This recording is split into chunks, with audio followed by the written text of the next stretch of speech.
Hello everyone, I hope आप सभी बहुत अच्छे होंगे। मैं हूं आपके साथ आशीष सर और आज हम worksheet number 71 class 10th Hindi व्याकरण रचनात्मक लेखन में अनुच्छेद लेखन का अभ्यास करेंगे।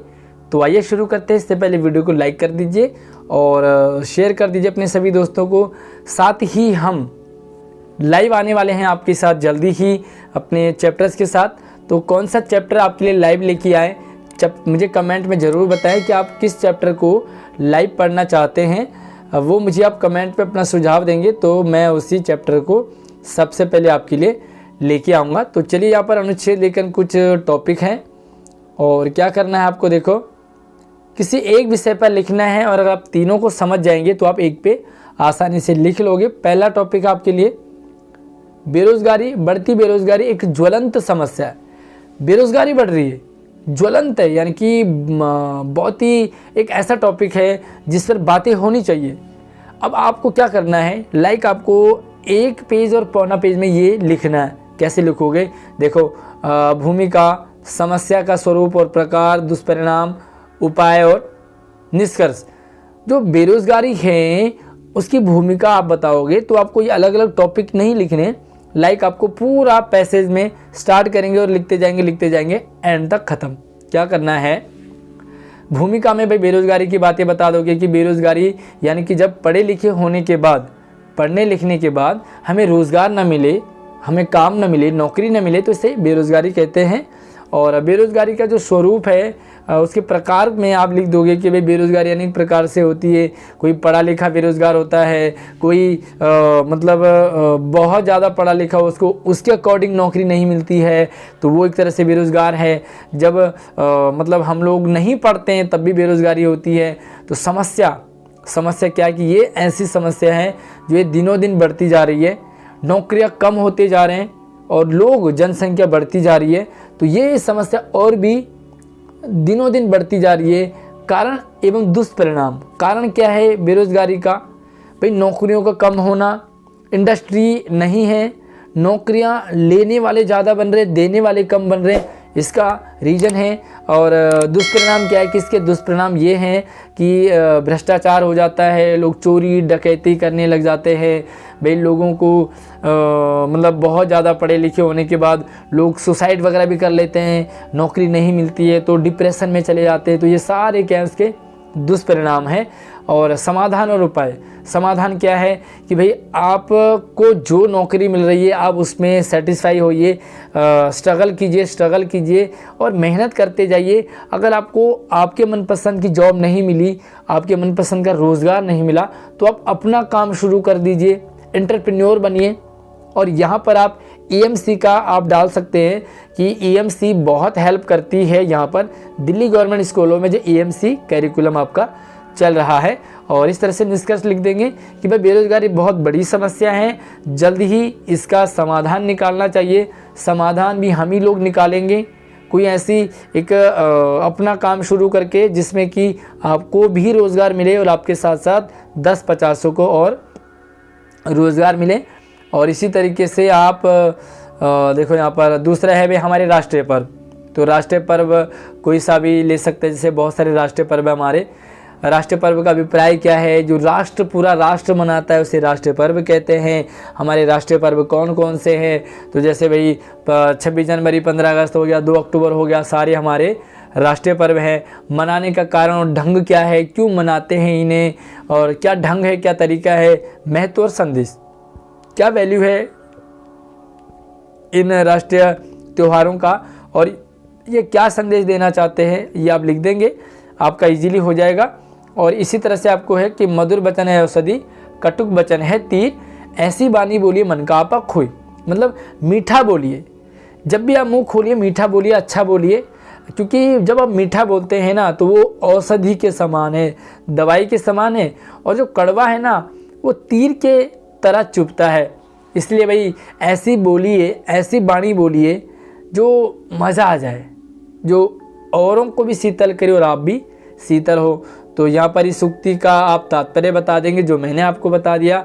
मधुर वचनों का महत्व क्या होता है? भाई जब हम मधुर वचन प्रयोग करते हैं तो अच्छे से अच्छा, बड़ा से बड़ा, पहलवान भी आपका दोस्त बन सकता है, और कितना गंदा इंसान भी क्यों ना हो आप उसको अपने बस में कर सकते हैं। कितने खतरनाक क्यों ना हो कोई भी, या कितने खड़ूस टीचर क्यों ना हो, कई बार टीचरों को खड़ूस कह देते हैं लोग, है ना। तो आप किसी को भी, चाहे क्या प्रिंसिपल, क्या टीचर, क्या मम्मी, क्या पापा, क्या दोस्त, सभी को आप अपने बस में कर सकते हैं। बस मीठा बोल करके एक मीठी सी लाइन आप मुझे कमेंट में बताएंगे तो मैं देखता हूं कि आपके मीठी बोली में कितना दम है। बस इस प्रश्न को आपने मुझे कमेंट करना है, तो मैं आपको थोड़ा सा अनुमान लगा दूं कि भाई आप कितना मीठा बोल पाते हैं। और बस स्वीट होना चाहिए, आपकी लाइन बहुत ही कमाल की होनी चाहिए। और मधुर वचनों का महत्व बता दिया भाई, सबको अपना बना सकते हैं। आपने ऐसी लाइन लिखनी है कि आप मुझे अपना बना लो बस। दूसरा, कटु वचनों से हानियाँ। अगर आप कड़वा बोलते हैं तो भैया देखो, आपके घर में भी लड़ाई, आपके स्कूल में लड़ाई, कोई टीचर आपको ना सुने, कोई दोस्त आपको ना सुने, समाज गली में आपकी कोई वैल्यू नहीं रहेगी, सब आपको आपसे परेशान रहेंगे और आपको दूर रहेंगे, आपसे आपके पास कोई भी आना नहीं चाहेगा। बड़े बड़े भयंकर संग्राम, युद्ध, लड़ाइयाँ हो जाती है कटु वचन से, ठीक है। और उपसंहार आप लिख देंगे कि भाई हमें मीठा बोलना चाहिए, कड़वा बोलने से बचना चाहिए, क्योंकि कड़वा बोलने से बहुत बड़े संग्राम हमने देखे हैं। अब देखो यहाँ पर आपको क्या लिखना है, पत्र लिखना है। तो यार पत्र तो आप लिख लेते हैं, थोड़ा सा मैं आपको समझा देता हूँ। अपने विद्यालय में शारीरिक रूप से चुनौतीपूर्ण विद्यार्थियों की आवश्यकताओं को ध्यान में रखते हुए विद्यालय परिसर और कक्षा कक्ष में विशेष सुविधाओं की उपलब्धता के लिए विद्यालय प्रबंध समिति के अध्यक्ष को 80 से 100 शब्दों में पत्र आप लिखेंगे। तो क्या है यहाँ पर, शारीरिक रूप से चुनौतीपूर्ण विद्यार्थियों की आवश्यकता को, आपके स्कूल में कुछ ऐसे बच्चे हैं जो शारीरिक रूप से सही नहीं हैं, लाइक उन्हें दिव्यांग कह सकते हैं आप, है ना। तो आपके क्लास में कोई दिव्यांग बच्चा है, वो आंख से हो सकता है, पैरों से हो सकता है, हाथ से हो सकता है, दिमाग से हो सकता है, किसी भी चीज़ से वो दिव्यांग है, उनको ज़्यादा ज़रूरत है शारीरिक रूप से। अब आपको क्या करना है, उनके लिए विद्यालय में कुछ ऐसी सुविधाओं को लगवाना है। क्या करोगे, विद्यालय प्रबंधन समिति को आप कहोगे, इनसे रिक्वेस्ट करोगे कि हमारे स्कूल में या तो आप व्हील चेयर लगवा दें, कुछ सीढ़ियों को इस तरह से करें कि घुमावदार हों, वो ऊपर वाले कमरे में भी जा सके, या उन बच्चों के लिए नीचे ही क्लास होने चाहिए, उनके लिए खेलने का किस तरह से होना चाहिए, पढ़ने के लिए क्या क्या चीज़ें होनी चाहिए। तो ये आप उस पत्र में लिखेंगे, और महोदय से निवेदन है कि आप इन्हें जल्दी से जल्दी इनकी इन सुविधाओं पर ध्यान देते हुए इन पर अमल ज़रूर करेंगे और इन पर ज़रूर संज्ञान में लेंगे।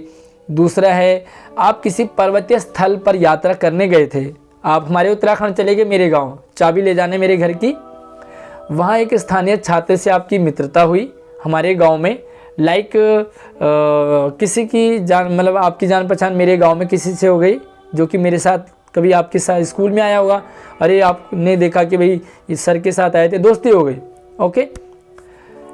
और उसके सहयोग से आपकी यात्रा अविस्मरणीय बन गई, और भैया आपका दोस्त मिल जाए तो फिर तो वो आपको पूरा घुमाएगा। लाइक आप हमारे गांव आए, मैं आपको मिल गया, अरे सर आप और मैं, फिर हमारी आपस में दोस्ती हुई और मैंने आपको घुमाया, पूरा गांव घुमाया, इलाका मुआ, बर्फ़ दिखाया, पहाड़ दिखाए, नदी दिखाई, झरने दिखाए, मज़ा आ गया। उसे धन्यवाद देते हुए 100 शब्दों में पत्र लिखेंगे। अब आप वापस आ गए, मैं उधर ही रह गया, तो आपने मुझे लेटर लिखना है, मुझे धन्यवाद देना है कि मेरे कारण आपकी यात्रा बहुत अच्छी हो गई। तो आप मुझे कैसे धन्यवाद दोगे, तो थोड़ी सी आप पुरानी बातें लिखोगे कि भाई ऐसा ऐसा हुआ, आप मुझे मिले वहाँ पर, प्रिय मित्र आप लिखोगे और नाम लिख करके अपनी बातें कि भाई ऐसा है, सब ठीक होंगे, अच्छा मैं घर पहुँच गया या गई, बहुत अच्छा लगा आपके साथ बिताए, आप ना होते तो मेरा क्या होता, मैं ना घूम पाती, मुझे इतना आनंद नहीं आता, वगैरह वगैरह। आपका बहुत बहुत धन्यवाद, और उम्मीद करूँगा कि अगली बार आप भी हमारे दिल्ली आए या हमारे गाँव आए तो मैं भी आपको अपने गांव घुमाऊंगा या घुमाऊंगी। तो ये लेटर तरीका लिखने का, बाकी आप लिख सकते हैं। वीडियो को लाइक कर दीजिए और शेयर कर दीजिए। साथ ही जो एक्सपीरियंस मैंने आपको बताया है कमेंट में लिखने के लिए, उसे ज़रूर कमेंट में बताएं।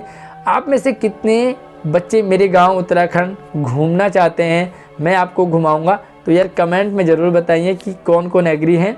धन्यवाद।